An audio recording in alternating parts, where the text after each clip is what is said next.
Yo, what is really good, my dudes? Today is Monday, March 4th, 2019, and we got another RuneScape update for y'all. Today, we see the return of the Parcels from the Hedge 30-day event. So without any further ado, let's jump right into the video. Let's go! Cats is the illest. What you talking about, Willis?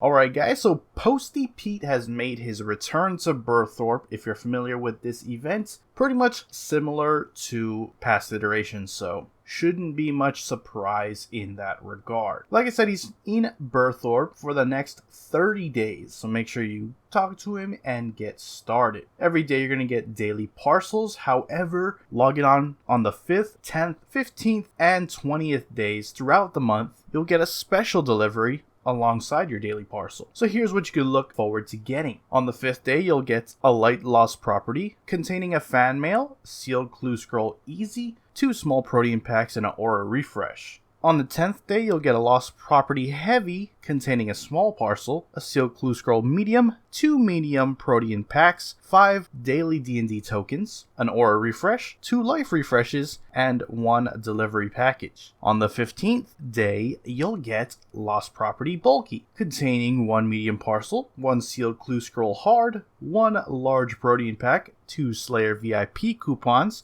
a Death Touch dart, a small bag of components, 2 aura refreshes, 2 life refreshes, and a sack of lost property. And the final on the 20th, you will get yourself the lost property weighty containing 1 large parcel, 1 sealed clue scroll elite, 2 large protein packs, 3 Slayer VIP coupons, 3 Death Touch darts, a small bag of components, a large bag of components, 2 aura refreshes, 3 life refreshes, and a parcel loot beam. Like previous iterations, you have a chance of randomly finding parcels as you go about your daily scaping. Every time you open one, you'll receive a stamp, and bundles of these stamps can be swapped with Postie Pete's for a variety of prizes. You can check out the interface here for what you can expect for what amounts of postage stamps. And as a quick note, Pete holds on to any parcels for that day if you just so happen to run out of inventory space, so no need to worry there. So all you gotta do is log in at any time throughout the next 30 days, that's from today, March 4th, to give yourself a chance of grabbing a parcel a day for the next 30 days. So make sure you do so. Like I said, this is pretty much identical to previous iterations of the Parcel of the Hedge event, so again, no surprises. With that, we're going to shift on gears over to the patch notes and see exactly what we've got going on over there. So let's go ahead and check it out. First off, we got some mobile fixes. Fixed an issue with the report offense player examine option within the player report interface. It's now passed through a correct flow that asks if you wish to temporarily ignore the player. Also fixed an issue in this system that this system could fire off a report even if the player had no information in their My Examine. These things combined both help to combat these reports being spammed or false reports. Fixed some double spacing issues with text on Tutorial Island. Fixed a variety of color highlights on text around the game to make it more visible on the mobile client. You can now view the terms and conditions, private policy, and software license from the login screen. The following changes have been made to the bug reporter to improve its usability both PC and mobile. They've split the 2 fields, description and reproduction steps, into 2 screens. The intention behind is that on mobile, the on-screen keyboard would cover the bottom text entry box, so splitting them into 2 resolves this. As part of the above, they've relocated the remaining characters counter to the top of the entry. As it is now split into multiple screens, there are now additional navigation buttons to allow you to go back and make a change to your report if you require it. Fixed an issue that was not disabling access to the hide title bars when locked setting under interface customization.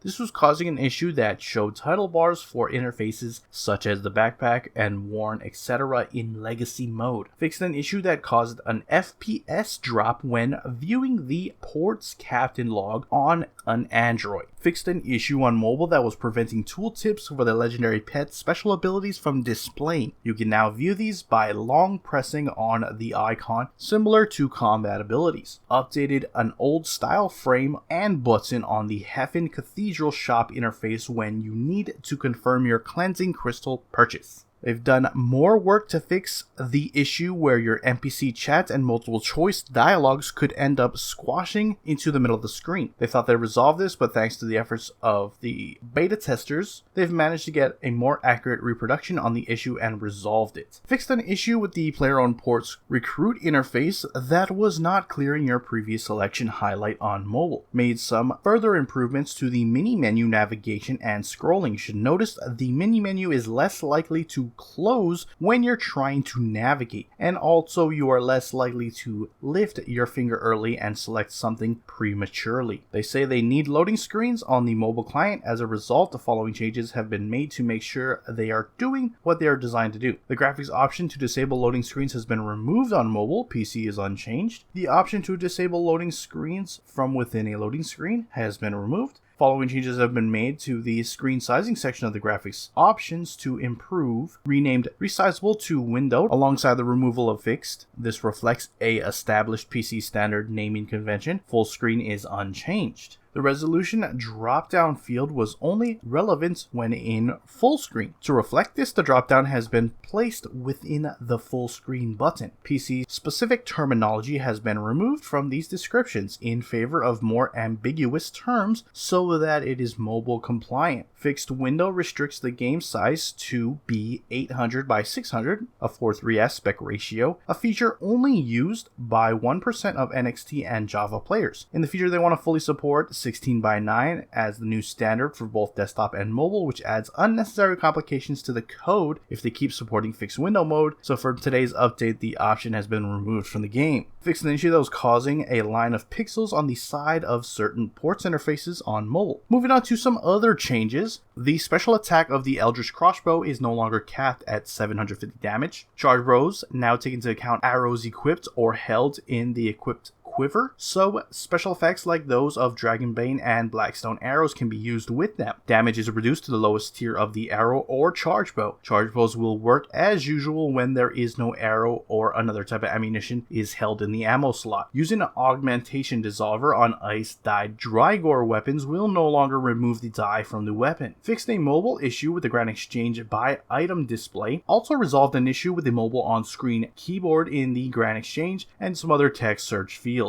Players will no longer be kicked to the login screen when talking to Wizard Mizgog under certain circumstances and not accepting the Imp Catcher quest. Fixed an issue where the quest overview for Regicide was displaying it as complete a step too soon. If you're having trouble starting Roving Elves, first speak to King Lathis to complete Regicide. Some legacy code at the start of Devious Mines quest has been tidied up. Fixed an issue where accepting the Desert Treasure quest skipped a couple of initial quest states. Friend broadcasts will no longer always appear the color selected for world broadcasts. Added some inventory checks when smithing various items. Players will once again receive an error message when trying to mine a rock higher than their mining level, and can once again use boosts to mine rocks above their mining level. You'll no longer receive chat messages while making progress towards the achievement It's Mine, All Mine after it's completed. Tier 3 urns have been renamed to plain urns to prevent the confusion from daily challenges. After killing the Ambassador, the dungeon progress is reset as expected. Hotfixed last week, the Ambassador drop table has been slightly buffed. This change also notes the rune salvage drops. Killing the Crassian Leviathan now awards kill count if you kill it after it has swapped sides.